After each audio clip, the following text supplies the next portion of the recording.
Good evening, ladies and gentlemen. We are going to be looking at our ESSRT page number 19 in this video. We are going to be looking at the model of the generalized planetary wind belts in the troposphere, the upper part of page number 19 of the Earth and Space Science reference table. Let's jump right in. Now, we're going to bring in everything we've learned about climate and climate zone and everything we've learned about ocean current, page number 20. We're going to bring all of that to this page. First, let's start with the middle part, which is the equator. We know the equator is 0 degrees and that area falls under the tropical zone. In the tropical zone, it is hot all year round. So since it is hot all year round, a lot of evaporation would take place. And with that evaporation, when the air is warm, the air would rise. Remember, hot air rises. Hot air would rise and cold air would sink. So if the area around the tropical zone is hot, then the air would rise. So look at the equatorial low belt. You see here that the arrow indicates that this area is going up. The air here is rising from the Earth's surface. So it's rising from the Earth's surface and going in that manner. It's rising from the Earth's surface. So if the air is rising, it does not put any pressure on the Earth's surface. So because it's rising, it's going to generate a low pressure belt. So this area is called the equatorial low pressure because the air is rising. Conversely, oppositely, the polar zone, the areas around 90 degrees north and 90 degrees south, those areas are cold. And because the area is cold, what happens to cold air? Cold air sinks. Cold air would go down. So you see here in the 90 degrees, the air around this area is going down. The arrow is pointing downwards. So because the arrow is pointing downward, it's going to create a high pressure belt around there. So if you want to annotate that H simply means high pressure. All right, same thing with the South Pole. You see the H right around there, and then you see the arrow pointing down to the Earth's surface, showing you that the air is sinking. So if the air is sinking, vapor cannot go up. And if vapor cannot go up, clouds cannot form. And if clouds cannot form, rain cannot take place there. So this area will be dry. So not only is this area high pressure, it's also dry. So add that to your annotation. So the around the South Pole, 90 degrees south is high and also dry. So you want to annotate that dry and also a high pressure because the air is sinking. All right, cool. As we move away from the equator, we get to 30 degrees latitude, 30 degrees north latitude. So if you look throughout that straight line, you see that the air is sinking. The air is going downward as well. So this area will be what? You guessed right? High pressure, because the air is sinking. Whenever the air is sinking, pressure will be high. So if pressure will be high, it means this area will equally be dry. All right. So whenever you have a high pressure, it's a dry area. All right, because the air is pressurizing, the air is going down. It will not let vapor go up. So it will press down and create a high pressure on the Earth's surface. So pressure here is high. So same thing would be true for 30 degrees south. The air is sinking. All right, the air is sinking. So that would create a high pressure around that area. So because the air is sinking and it's high pressure, this area is going to be dry. So you want to annotate that as well. So these are the places where you have the deserts of the world. Around 90 degrees north, which is the North Pole, 90 degrees south, which is the South Pole, 30 degrees north, and then 30 degrees south. These are the areas where the deserts of the world are located. The North and South Pole are polar deserts, which means they are frozen, but they are deserts. While the 30 degrees north and the 30 degrees south are like the typical deserts that you know, a lot of sand, And you know what I mean? Yeah. Okay. Now, with that said, you will see that different patterns are created as a result of this pattern that is created all over the world. So, for example, when the air rises here, it goes up in the troposphere. So remember, the higher you go in the troposphere, the cooler it becomes. Take note that the air that is going up is represented with a broken line, right? Again, we're bringing this from page number 20. The arrows with broken lines represents warm air or hot air. So in your key at the bottom here, you see here it says the broken line and the broken line and the broken line around here is rising air. And why is the air rising? It is hot. So you want to annotate that and say hot rising air. Then once the air rises and it gets higher in the troposphere, it gets cooled down. It cools down because the higher you go in the troposphere, the cooler temperatures become. So once it gets cooled down, it eventually will get cold. And once it's cold, what is going to happen to cold air? Cold air is going to sink. So you see that the hot air moves and moves, gets cold this way with the black continuous line and then begins to sink. Now you see that when it's sinking, is represented with a broken line. Why is that? Because when the cold air is sinking from up there, the lower you go as air descends within the troposphere, then the hotter that air is going to be. If the air is rising, the cooler it becomes the higher you go. Then the lower you go, the hotter it's going to be. So as the air descends, it's going to be hot. So it's represented with a broken line. So it's descending air. All right. But remember, the reason why it's descending in the first place was because it was cold up there.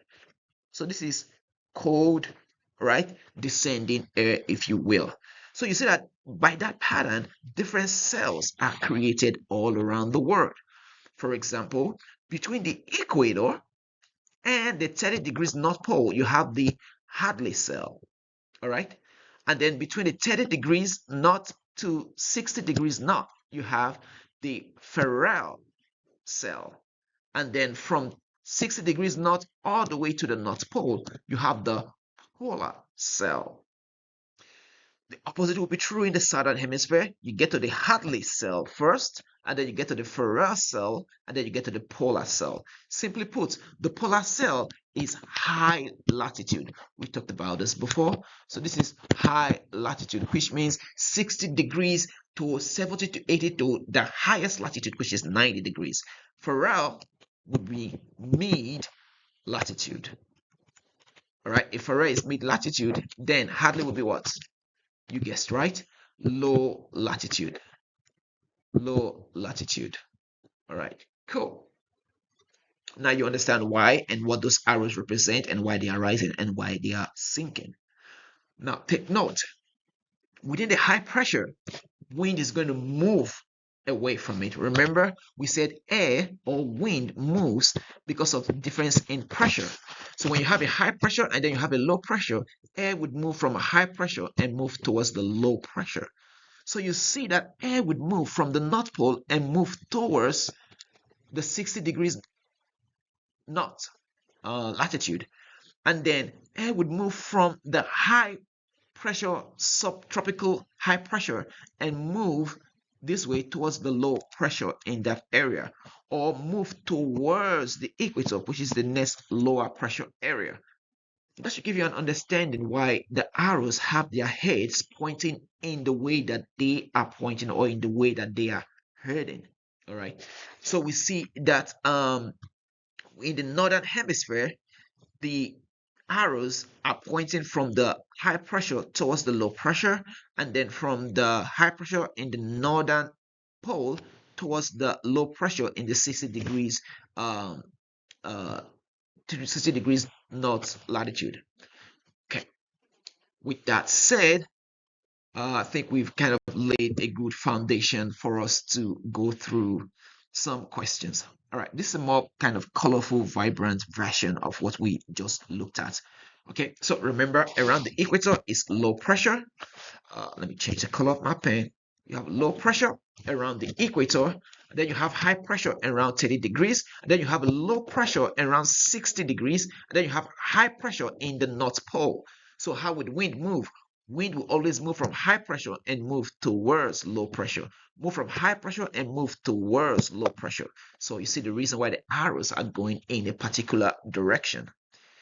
Why that is going on, you see that the arrows are going in a clockwise manner in the northern hemisphere. Oppositely would be true for the southern hemisphere. As the wind is moving from the high pressure towards the low pressure, it goes in a counterclockwise. Again, this is the Coriolis effect that we've talked about several times. So wind again will move from high pressure towards the low pressure. In either ways, it's still going counterclockwise in the southern hemisphere. All right. Now, let's talk about some of these names that we see here. Because this is within the troposphere, we call these the tropical westerlies, or sometimes they are just called westerlies. They are called easterlies. Why are they called easterlies? Wind are usually named from the direction in which they are flowing from. So if this is my north, this is my east, this is my south, and this is my west. So you see that these winds are flowing from the east, going in that direction. So because it's coming from the east, they're going to be called easterlies, which means coming from the east.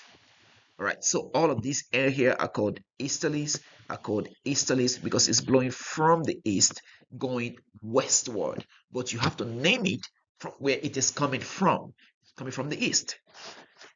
The opposite will be true for the westerlies, which means this is coming from the west. So you see that wind, let me pick a different color, green.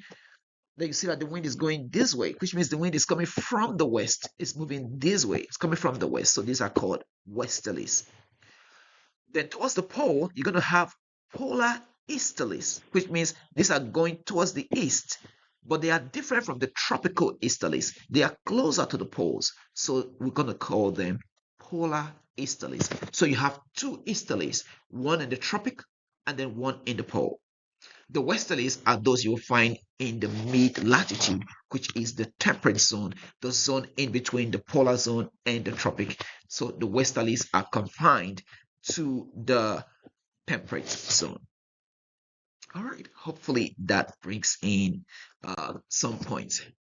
Now, what I want us to do here is sync our understanding of page 20 to page 19, the upper part, and page number 19, the lower part. Now, remember that around the equator, which is 0 degrees, is a low pressure area. So if you look at the diagram at the bottom on page number 19, you see that around the equator, all right, here's the equator right around here is a low pressure. And why is it low pressure? The air is rising. So you see that the equator here, the air is rising. The air is rising in that manner. So it matches what we've learned or what we already knew before now. Then as you go further to the 3 degrees or 30 degrees north or 30 degrees south, you see that we have a high pressure. Why is it high pressure? Because the air is sinking. Because the warm air has risen and gotten cold, and then when it's cold, it came down and went like going down here because cold air has to sink. And when cold air is sinking, it's going to create a lot of pressure moving downward, and that will create a high pressure around latitude 30 degrees, and this area would be dry.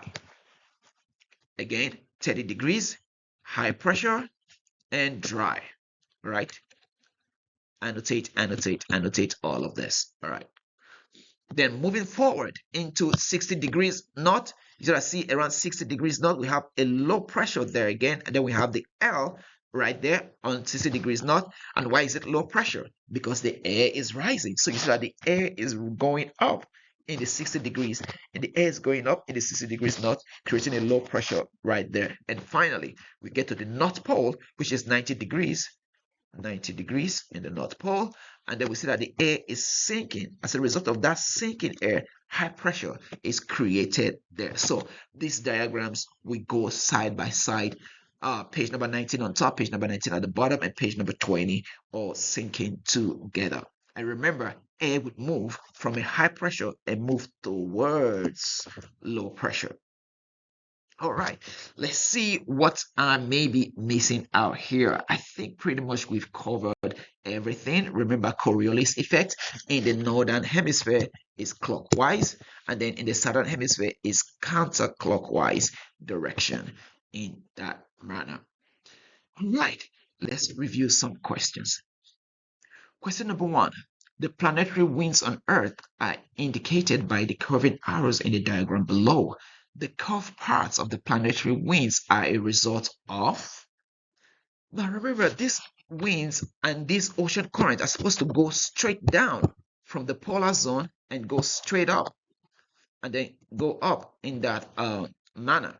But that doesn't happen because the Earth is spinning, the Earth is rotating.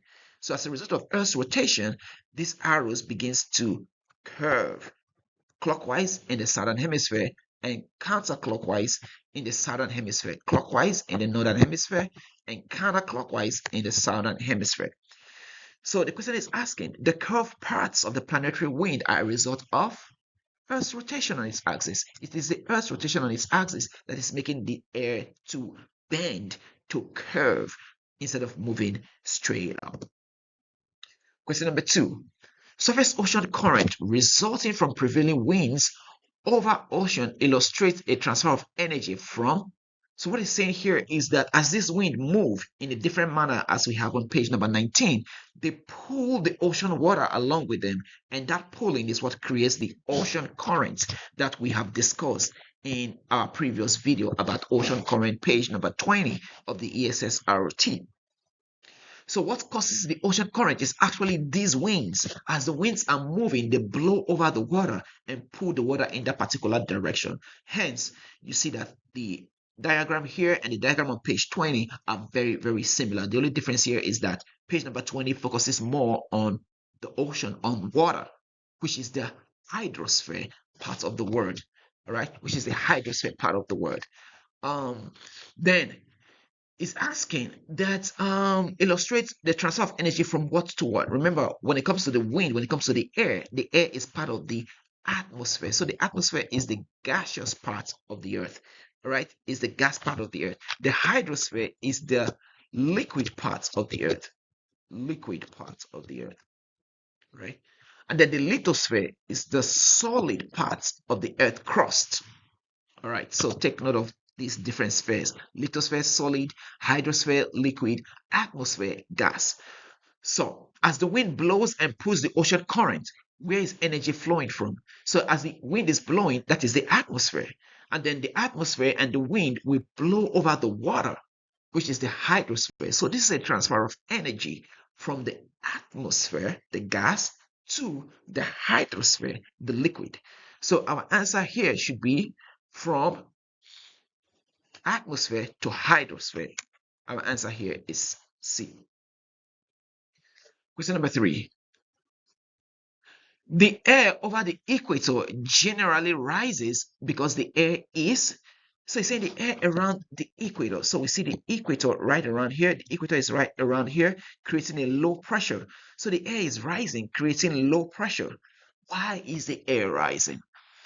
Because the air is dry and cool with low density. No, the air around the equator is not dry. The equator has a lot of heat. And because there's a lot of heat, there's a lot of evaporation. Because there's a lot of evaporation, there's a lot of vapor in the air.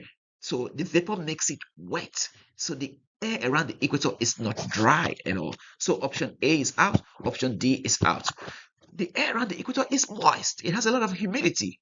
All right. So option B is moist and hot and low in density. That sounds more like it. Yeah, the air around the equator is hot, is moist, and it has a low density. That's why it goes up. And as it goes up, it creates the low pressure that we've been talking about. Option C, moist and cool. No, moist and cool are two things that don't go together, right? In the winter, when it's cool, when temperatures are cold, it takes the moisture from our skin and our skin feels dry. So moisture and cool don't really go together. So our option there is option B. Question number 4, in which planetary belt do most storms move towards the northeast? So it's asking in which planetary belt, all right? What it means belt, we're talking about these cells, these polar cells Ferrell cell, and Hadley cell. So we see that different belts have been created in all around the world. Ferrell being from 30 degrees to 60, polar being from 60 to 90, and then Hadley being from 30 degrees to the equator. So he's asking, in which of these belts do most storms move towards the northeast? Again, let's bring in our cardinal points: north, east, south, and west. So in which belt do wind move in the northeast in that manner? All right.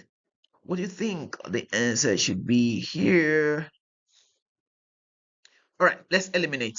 Option A, from 30 degrees to 60 degrees north. 30 degrees to 60 degrees, we see that the wind here are moving from the southwest in that manner and moving towards the northeast. That works for me.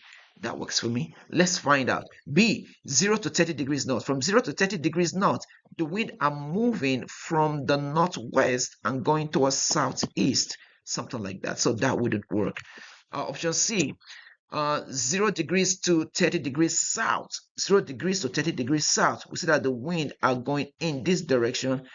They are blowing towards northwest. See, they are blowing towards northwest. C is out. D, 30 degrees south to 60 degrees south. 30 degrees south to 60 degrees south. The wind again are moving towards the east and somewhat going down. So going down, that would be towards southeast, not northeast. So that wouldn't work for me either. Yeah, our answer remains valid A. Option A. Some extended response question here. Number 5. We have all of this information. Let's read the question first, then we come back to the diagram. The hurricane did not continue moving towards the same compass direction during the entire period shown in the data. Explain why the hurricane changed direction. So we have this information based on answer to the following question on the data table 1 and 2 and all the hurricane tracking map shown below. Table 1 represents the storm track data for the Atlantic hurricane. Location, wind velocity, air pressure, and storm strength are shown for the storm center at 3 p.m. Greenwich time each day. Table 2 shows the scale of relative storm strength. The map shows the hurricane's path. So the hurricane started on the 24th and went all the way to 3rd of September. So from 24th of August, it moved this direction and moved this direction and moved in that direction. And somewhere around the end of the month, around 31st of August, it changed direction and started going northeast. Initially, it was going northwest and then changed direction to northeast. The question is asking, why is that? All right, let's see. At the beginning, it was around 16 degrees north. So 16 degrees north would be above the equator. So this is the equator. So 16 degrees would be halfway in between. So during that time, we see that it was going in that direction that the wind is blowing, which is the northeast trade winds. It's going easterlies, which means it was coming from the east. That's why we call those winds the easterlies. So it was coming from the east and blowing in that direction. And then it kept on going in that direction until it got to 30 degrees. So it went on in that direction until it got to 30 degrees, right around there. Then when it got to 30 degrees, it changed direction and started going in the other direction towards northeast. So it changed direction and started going northeast. So the reason for that is the planetary wind, is the wind direction. The planetary wind, that's what is causing it to move. So our answer should be because, all right, this might take a lot of time to write. I'll just answer it or orally. Our answer here should be because the wind moves between 16 degrees north to 30 degrees north. The wind moves towards the west from the east. And then after 30 degrees north, the wind moves towards the east from the west. This is what is responsible for the change in direction. Last question. On the map, draw one arrow in the box located on the Andes Mountain to indicate the surface planetary wind direction that helped produce the Atacama Desert. So we have the Atacama Desert right around here. What created the Atacama Desert? That's what the question is asking. What wind direction created that? All right, so we have the Andes Mountain right around here. All right, so remember what we talked about orographic effects. In orographic effects, an area will be dry, the other area will be wet. So this is a desert. So the desert is here, which means this is the leeward side of the mountain, the leeward side of the Andes Mountain, and this side is the windward.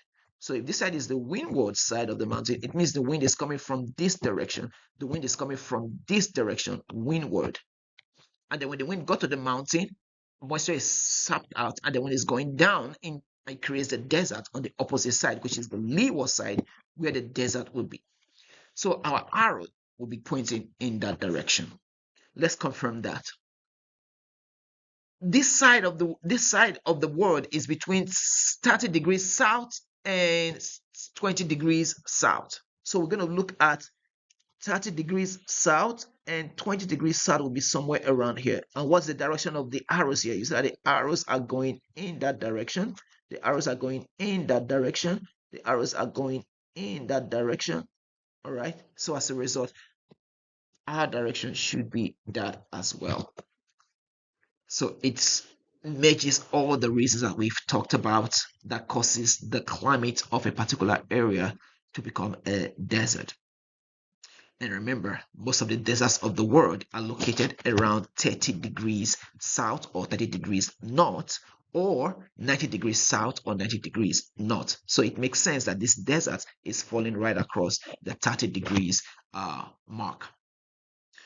It's a wrap for this video, and see you on the other side. Bye.